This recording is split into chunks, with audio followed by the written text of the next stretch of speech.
Have you ever thought about making a career out of your hobby?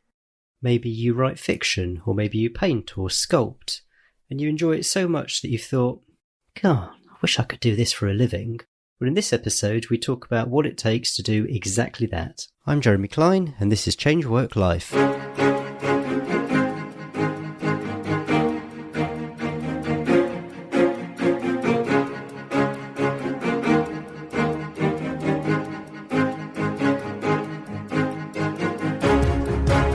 And welcome to the Change Work Life podcast, where we're all about beating the Sunday evening blues and enjoying Mondays again.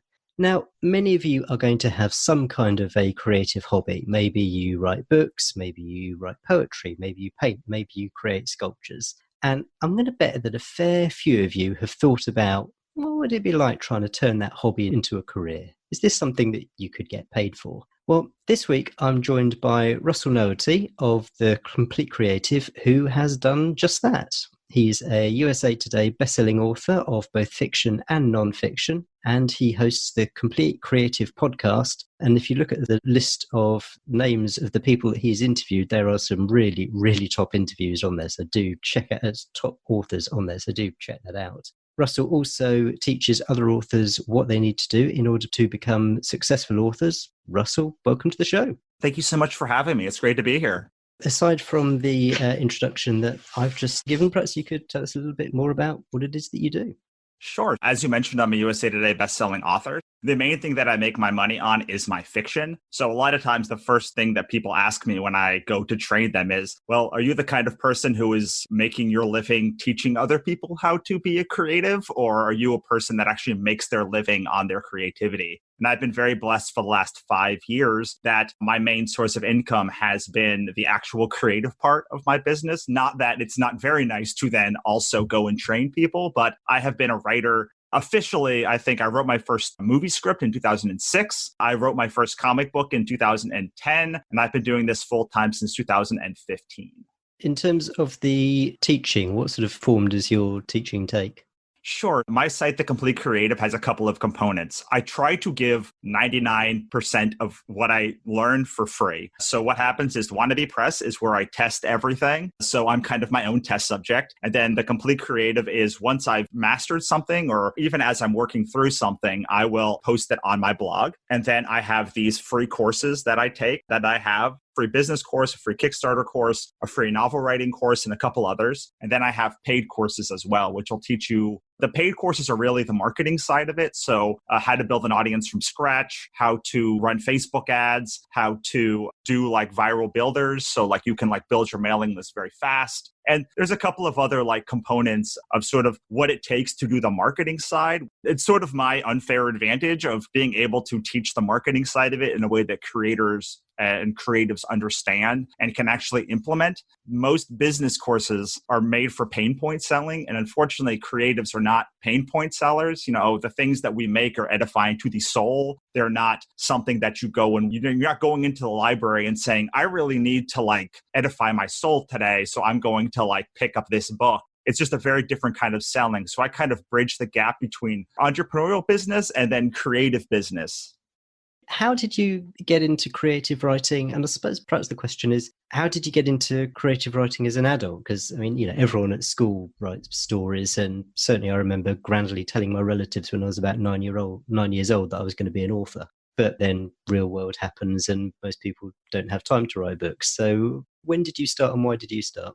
I actually started in high school wanting to be an actor and then wanting to go to film school to direct. Like a lot of people, it's so interesting to look at friends that I used to have that all wanted to direct or write or do something. And now that we're 20 odd years out from school to see that like I'm kind of the only one that is actually still doing that thing full time. I just assumed that that was what you did. Like you said you wanted to do a thing and then like eventually magically you would do it. I didn't realize just how hard it would be. So I went to school for journalism. And then when I graduated, I worked on Capitol Hill.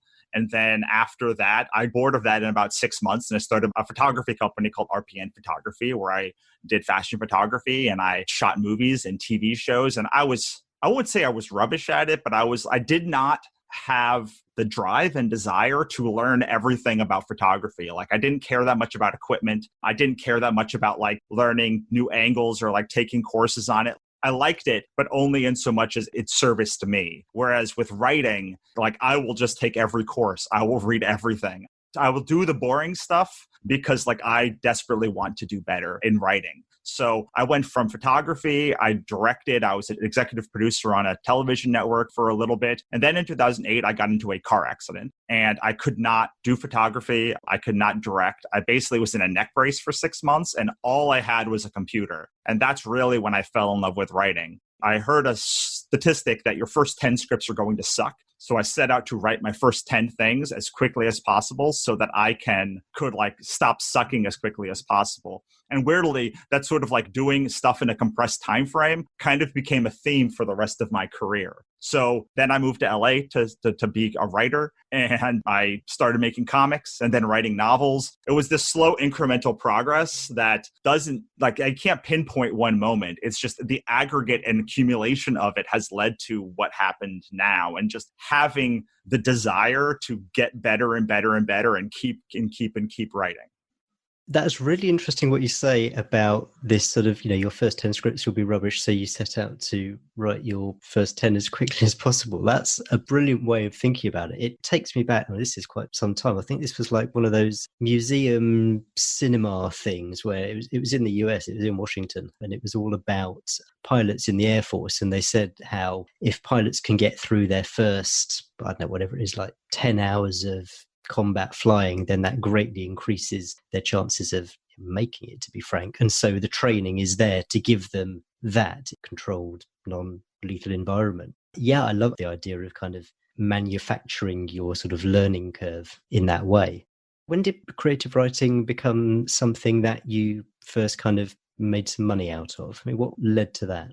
It was comics was the original thing. You can see some of my comics behind me. I know we're just doing a podcast, but not video, but I try to stand up some of the comics that I've done because I'm most well known for my comic book work, not for my novel work, although I've written more novels than comics. In comics, there's two ways you make money. The first way is you go to conventions, and the second way is you do Kickstarters. And so I did both in 2014. I had finished my first book, Ichabod Jones Monster Hunter, and I brought it to my first show in May of 2014, and I made $100 on it. And it was like I paid for the table and the cost of producing the books. And like I basically broke even on the whole weekend. And I was like, my mind was blown. I was like, oh my God, like you can like do this. Like a human being could do this. Then from there, I did my first Kickstarter for Ichabod Jones Monster Hunter, and a couple of months later to do a big run. So I had printed about 25 copies for this little show. In order to really make money in books, you've got to print at scale. You've got to print like 1,000, 2,000 books and then kind of bring them around the country or sell them to bookstores because like the cost of producing each extra issue is aggregately less than the previous one. So it might cost you $8 to print one book, but it could cost you like $1 to print 5,000 books per book basis. I wanted to print at least 1,000 copies of Ichabod Jones Monster Hunter. And so I went to Kickstarter and we made $5,500, which was mind-blowing at the time because I'd never made any money on a creative project. I'd been hired to do other people's creative work. I had done work as an executive producer using other people's money, but I'd never taken my own work and then like gotten paid for it. And it was sort of this incredible moment of, wow, like I could actually do this. Like people actually like want this thing. I know it's only like 160 people, but like that's a huge amount of people to give me money for a book. What was kind of your next stage after that? So after you'd had this successful Kickstarter, was that the point that you realized, yes, I can do this? Or did you still need sort of a bit more convincing that this was something that you could do as a career? Because I had a history of working in film and television, you kind of are drilled that you're going to have your own company. There are not many full-time workers on a movie set. So I'd always kind of understood that I would have to have on some level, like have my own company. And the same thing's true of entrepreneurship in the authorship space. You just like most authors are paid as contractors for like making a book. I always knew that I would always have to have a company, but I assumed I had a job at the time. And I assumed that like I would, for at least the next couple of years, have it as my side job. I mean, that's what I was doing anyway. I was sort of like working all day and then coming home and doing comics and doing shows on the weekend and all of that stuff. I just kind of assumed it would take me at least 2 years once I sort of started to really build up a head of steam and be able to quit my job. Unfortunately, time has other choices for you, and the best laid plans of mice and men and all of that. The next June, I had a very non-amicable parting at my company. I was a sales manager for a cell phone reseller, and I was doing quite well at that job, but they did some things I was not very happy with, and it ended up with me severing my ties, and suddenly I was on my own again. About a year and a half earlier than I had planned, I had to basically sink or swim on myself. I chose to start doing as many conventions as possible because now I had nothing but time, and sort of work my way through the slog of starting a business instead of getting another job. Because what happened is I left that job and I had a pallet of books, and I was like, well, I've got 1,000 books. My friend had offered me a space at his booth at San Diego Comic-Con, which is one of the biggest comic conventions in the country. And so I kind of had this pallet of books. I had this space at Comic-Con, and I had a couple of books that I had finished. And I was like, well, I just got to figure out how to make this work. And the worst case scenario is I have to go back to sales. And like, there's always a job for a salesman. And then when did it become something that you also taught other people to do? And why did you decide that you were going to start teaching people as well?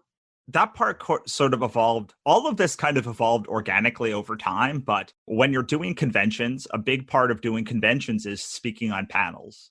When you have thousands of exhibitors, one of the best ways to stand out is to sort of be on a panel, and then you set yourself apart for at least those people that are in that panel room. And you end up making considerable amount of money from the people that are in that room, increasing your authority and meeting other creators. So it's a great way to sort of do a bunch of stuff at once. My friend actually told me when I started doing conventions that the best way to like stand out and make a name for yourself is to do panels. And he was quite successful at conventions. So I just trusted him. And so I just started doing them. And that led to people coming to my table and asking me about how to do the things that I talked about. And I kind of found this weird niche. I realized that, look, you could go online and find way better instructors than way more famous instructors than I to talk about style or writing or character or dialogue or any of that stuff. I think that like I'm quite good at those things, maybe even world class at them, but like I don't have Stephen King's name. But what they didn't have was someone to teach them how to take their art and move it into a business in a way that they could understand. Art schools, writing schools, creative writing disciplines or creative disciplines, they spend all of their time in the creative part and no time or very little time on the entrepreneurship part.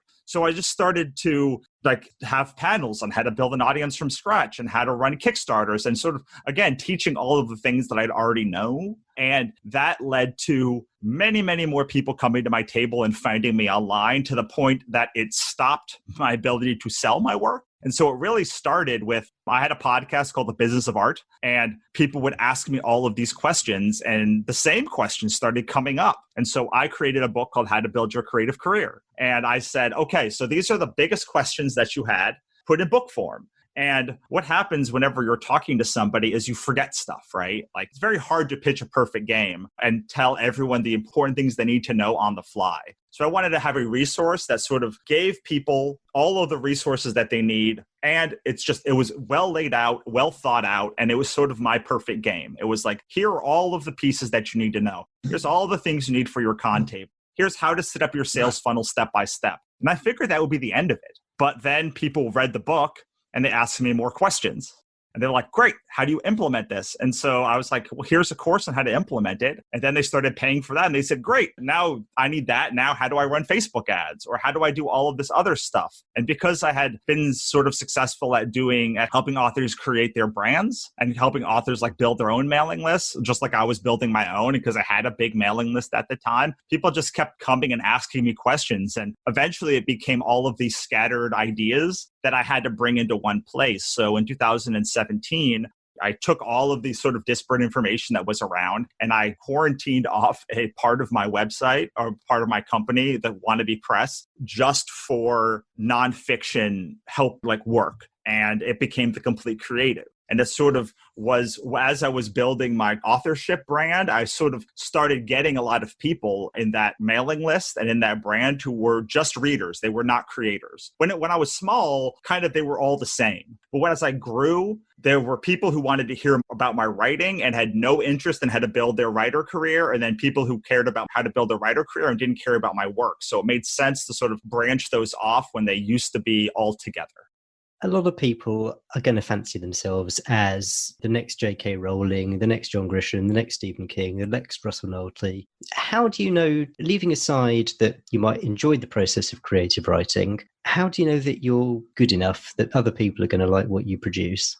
There's a couple of things. I think that it's important, first and foremost, to separate two parts of your career. The first is you are not good enough, like at the beginning. Like you suck. You suck at the thing you want to do. Like you just haven't put in the reps. Like anything that you do, whether it's sales or whether it's literally walking when you're a child, like you stink at the thing and then you become better. And you become better by doing it, but also exposing yourself to other forms. That's why in art school, you do watercolor for a semester and you do impressionist for a semester, and you do all of these things to kind of amalgamate your own style. And you pull sort of like the sword of Gryffindor. You take in that which makes you stronger, and then you let everything else go. And that's sort of how you amalgamate, your own style and taste and voice and what works and what doesn't work, and moves you in the direction of your career.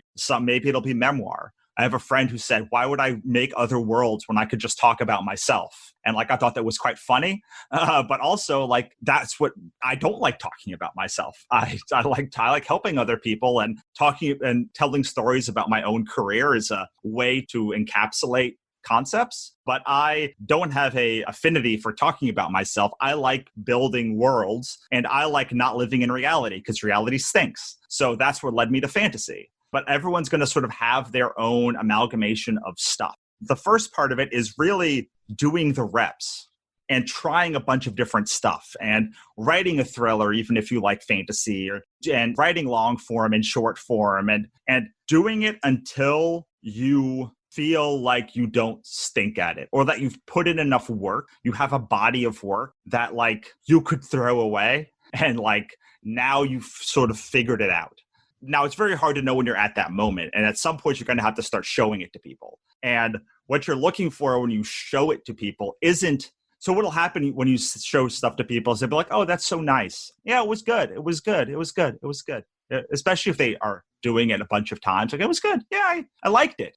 That is pleasantry blow off. People are saying oh, yeah, that was good for you. Good writing a book. Wow, that's amazing. There is the idea of buyer intent is the sort of people move away from saying, wow, that's very pleasant. What a pleasant experience, or good for you. And they're like, oh my God, that was amazing. When are you going to write the next book? When are you going to write the next thing? When is this thing going to happen? When is that thing going to happen? And that sort of movement becomes when you can sort of tell that you're in the next stage of your career.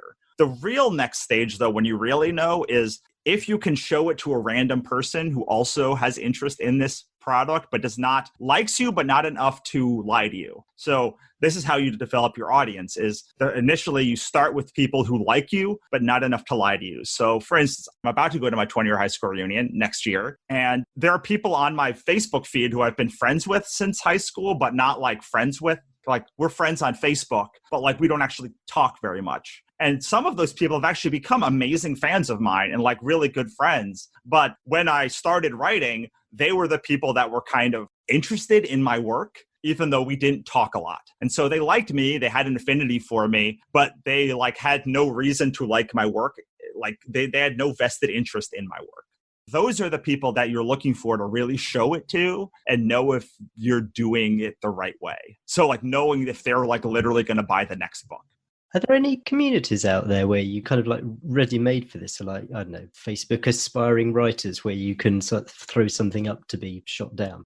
Yeah, there are a ton, but here's the problem is you do not want other writers looking at your work to know if you are good enough to write, because other writers are going to be much more excited about your work than the average reader. And they are going to be much quirkier generally.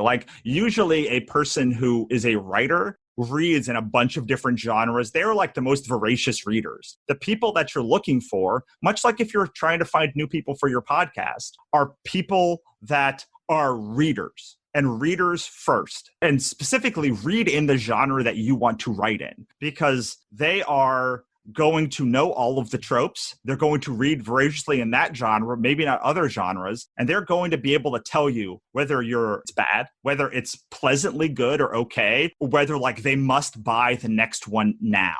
And the minute that they start saying, when is the next one going to be available and why can't I read it? Those people are going to be able to determine that you're at the place and that you have the right story to really start opening it up to the mass market. The problem with any Facebook groups that are sort of ready-made for this is they don't know you. They will download your book, but they won't actually read it. And the key is not just being like, oh, cool, I'll download that book, or like, I'll do it in like 6 months. Is the general people who are already ready-made for this have hundreds, thousands of books already, and they will never read your book.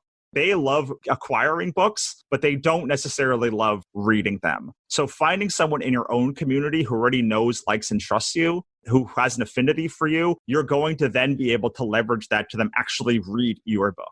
I'm just thinking, when you're completely starting out, I mean, how do you find this person? I mean, do you just kind of pick on 2 or 3 of your friends, or how do you find the right person who's going to give you the right kind of feedback? This is my favorite topic to figure out. Do you know Kevin Kelly's 1,000 True Fans? Yes, I have heard of it, yeah. Okay, so if you haven't, for anyone who's listening, Kevin Kelly's 1,000 True Fans posits that if you can find 1,000 people who are willing to give you $100 a year, you've got a $100,000 business, which is a successful business. I sort of took that and I broke it down to how you would actually find your 1,000 true fans. That's kind of my big addition to the conversation. So here's how you find your first fan. And it goes 1, 10, 100, and then 1,000 is sort of the system that I have. So to find your first fan, you're looking for someone who likes you, but not enough to lie to you. That is step 1. Again, we're talking about somebody like my old high school classmates, somebody who knows, likes, and trusts you, who comments on your Facebook posts, who likes your Facebook posts, but you keep going, I don't know why you're doing this, because like, I have not talked to you in 3 years. Does that make sense? Do you have someone like that in your brain? Most people do. That is the first person that you want to talk to, assuming they meet this other condition, which is they are not just commenting on your cat photos or your knitting patterns. They're commenting on the thing that you want to do. So if it's writing or if it's podcasting, they're engaging you in that conversation. It is useless to engage a person who loves cats in a conversation about podcasting. When anybody is ready to like do something new or they're exploring something new, they're naturally going to start talking about it on social media.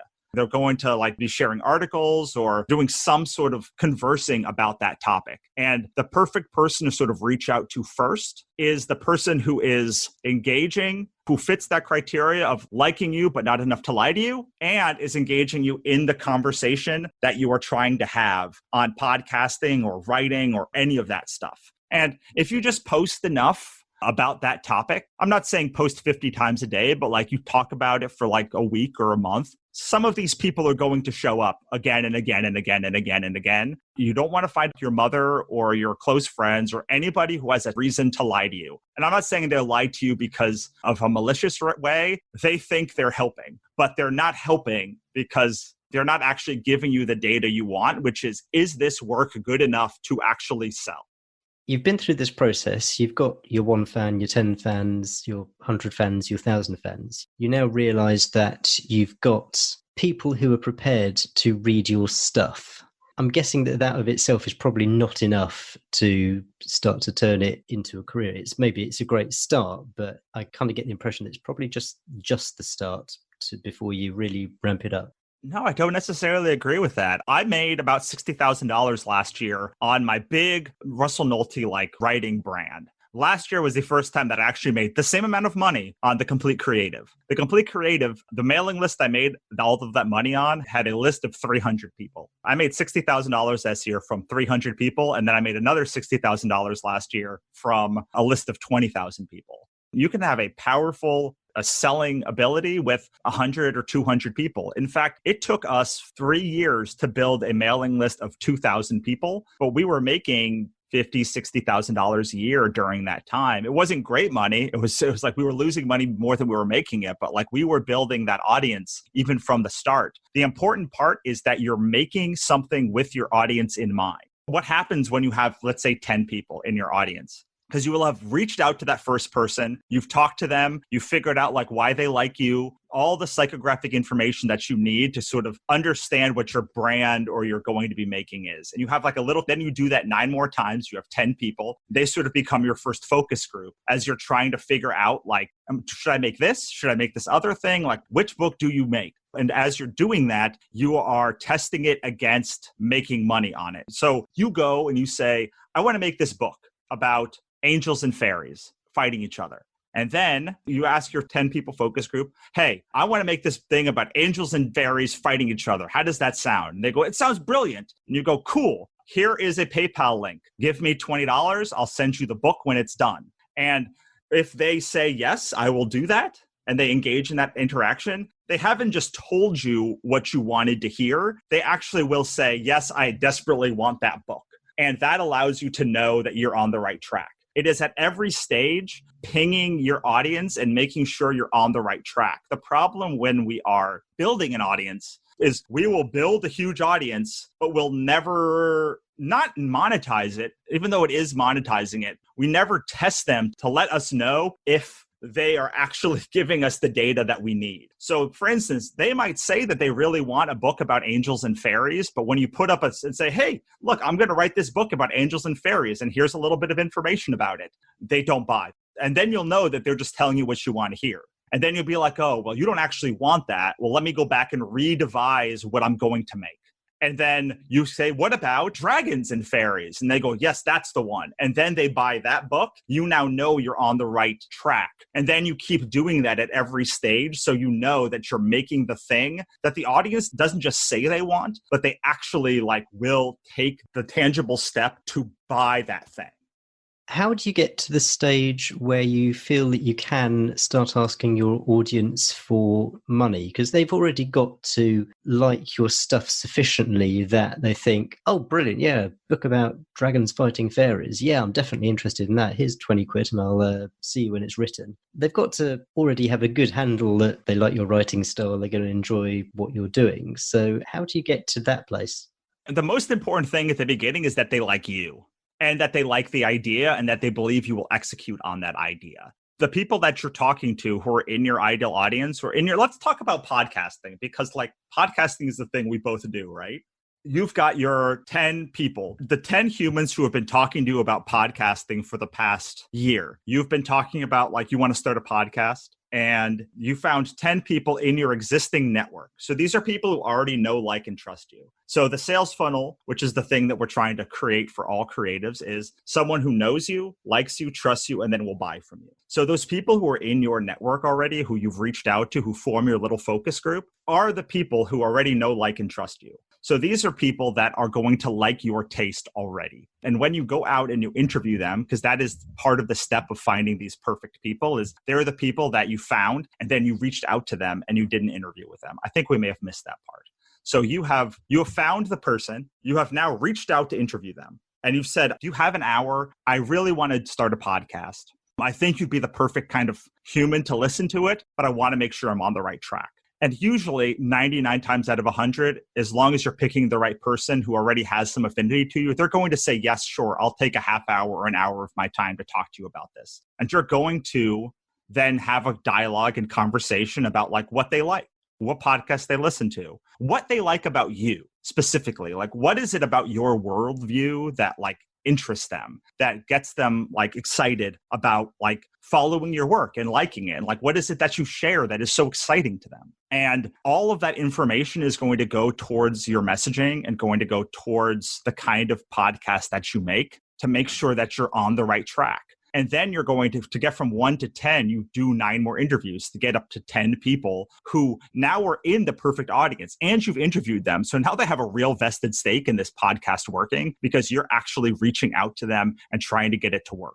I started the podcast thing, but then I realized it's not a good monetization strategy for 10 people on a podcast unless you're like going to make a course or like a book. But let's just assume that there is for the sake of this argument.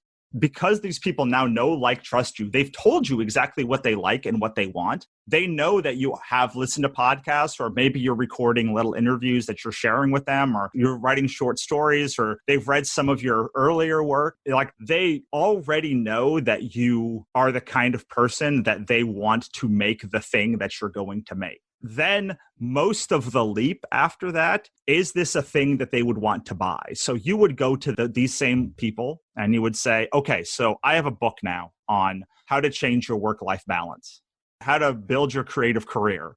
This is what I want to make. You've already said that it was something that interests you. Would you buy this from me if I made it? Because I think there's a hole in the marketplace. They say, yes, that does sound interesting to me. So you've now created a bond with these people that are more than just like having them interested in your work or having them like a thing about you. You're investing them in the process. And that is the first step, is making sure you find those right people who will take a chance on you, because they are going to take a chance on you. But then you will involve them in baiting the book or the art or whatever that thing, and you will sort of involve them in the process to make sure you're on the right step. And then once the book is delivered to them, or the podcast is delivered to them, they will become your biggest evangelist.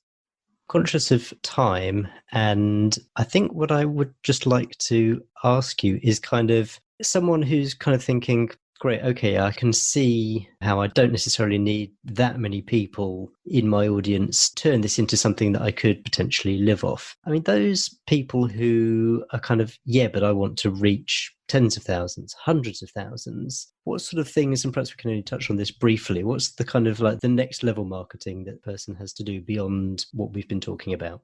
The easiest way to do this is modeling the most successful podcast that's out there, or the most successful book that's out there. So I usually tell people to try and find their minimum viable audience to make their company work, because it's a lot easier to do that than it is to scale. Scaling is the hardest part of a business, and few businesses can actually get scale and then be successful in it, which is why there's only one Dropbox, and all of the other Dropbox-like companies sort of have fallen away on some level. Way to do this in books is to go out and on Amazon, which is the biggest seller of books in the world, and look at the top 100 books in any genre. They are going to all be on certain topic. They are all going to have a similar like color scheme, a similar style of how they write their blurbs, a similar kind of cover that they do, whether it's illustrated or photo manipulation. You're going to sort of start researching those books, because those are the ones that are most popular. You're going to take your genre and you're going to read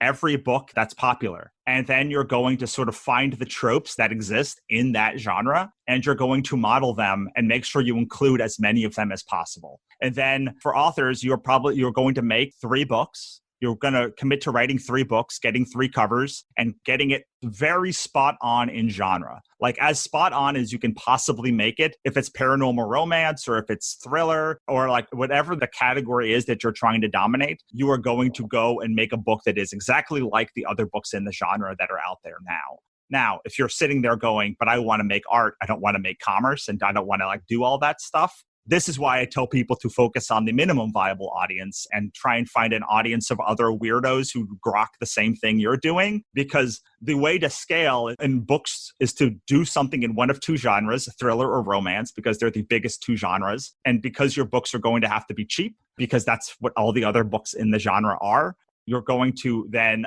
have to model the kind of books that are out there and write books that are just like those. And you're going to have to write a lot of them. We're talking about like 10 to 12 books a year to have a shot of breaking through for about a year and a half. So most people that do this, follow that strategy, are killing themselves to write 10, 12, 15 novels a year in that genre. Again, if you want to have like a small lifestyle brand, that like you can do that with having 1,000 people. I've made $180,000 on Kickstarter, for instance, and I have 3,000 people who've ever bought a book from me on Kickstarter. And I make a very good living from that, but it is not a highly scaled living. But I'm able to write the exact books that I want when I want them and have a fan base that loves the stuff and buys the stuff that I make. Pretty much can guarantee some of the books are more successful than other books, but my main goal is to make a thing that I love, like not make a thing that makes the most money. there's nothing wrong with being the kind of person who wants to make the most money. But in order to make the most money, it requires you to do something to be right in the middle of the curve and make something that everyone is going to buy. And most authors and most creators are less interested in that and more interested in how do I find someone that resonates with my book and scale up from there, even if it's more slowly than like doing it at this scale. There's always somebody who's Michael Bay. Like Michael Bay loves big blockbuster movies, right?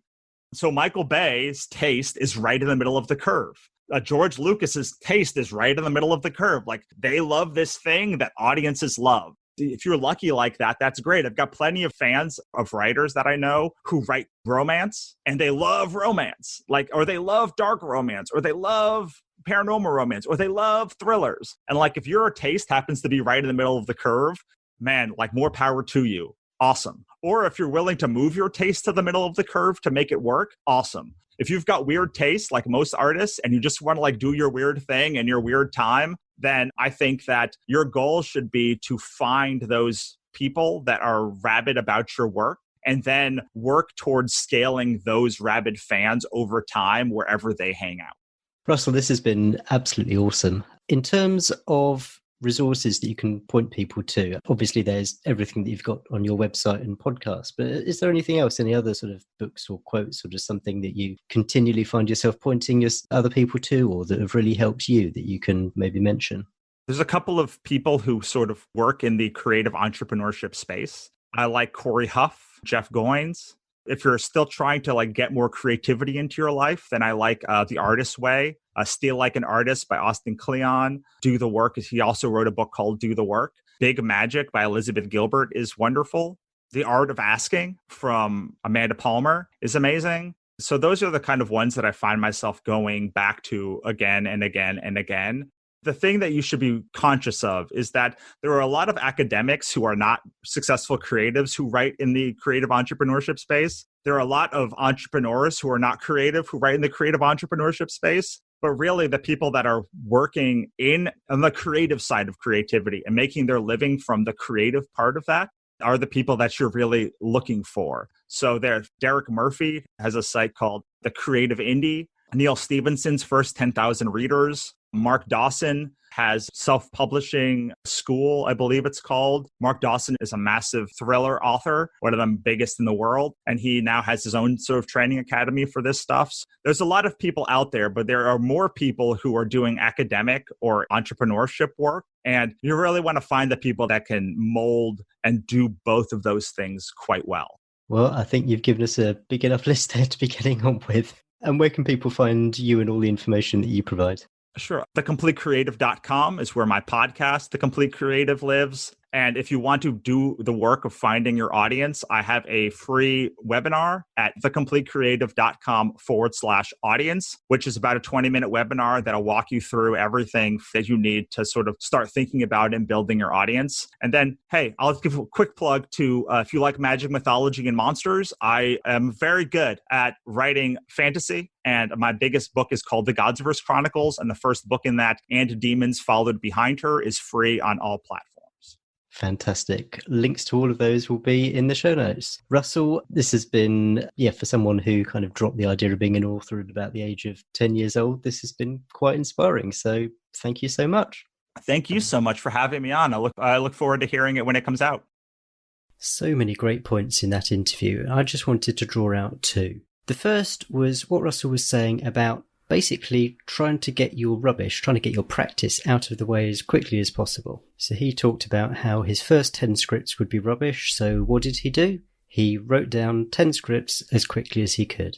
The second point that I think really bears thinking about was his idea that you don't need a huge fan base in order to be successful. He mentioned Kevin Kelly's 1,000 True Fans and how even with a subscriber list of, say, 2,000 or 3,000 people, he could actually use that to make a pretty decent living, and he didn't need millions and millions of copies of his books sold in order to make a living from his writing. I'm guessing that one of the perceptions that might be holding you back from doing this is that you have to be the next gigantic success of an author. And sure, people do it. Why shouldn't you be able to? But just because you might not get to that level of success doesn't mean that this isn't something that you can do and succeed at and achieve. I've put links to where you can get hold of Russell and all the resources that we mentioned in the show notes for this episode at changeworklife.com/48. And Russell mentioned the value of community. And, well, you know what? I'd like to hear from you guys as well. I'd like to hear what in these podcast episodes is resonating with you. If you go to changeworklife.com/contact, there's a contact form there, and I'd love to hear from you. I'd love to hear your feedback on the podcast. What do you like? What could be better? What topics would you like covered? What sort of guests would you like me to interview? Please do get in touch. This is your podcast, and yeah, you guys make it, so please do get in touch. Next week's episode is a really important one. One of the comments that I see so regularly is from people who say, I have no passion, I have no purpose, I don't know what to do. How can I choose any kind of job if I don't have a purpose or a passion? And in next week's interview, we really dig into that, particularly into what it means to have a purpose and how you can use your purpose to work out what sort of job you should be doing. It's going to be a really, really great episode, really, really important stuff. So do come back next week, and I can't wait to see you then. Cheers.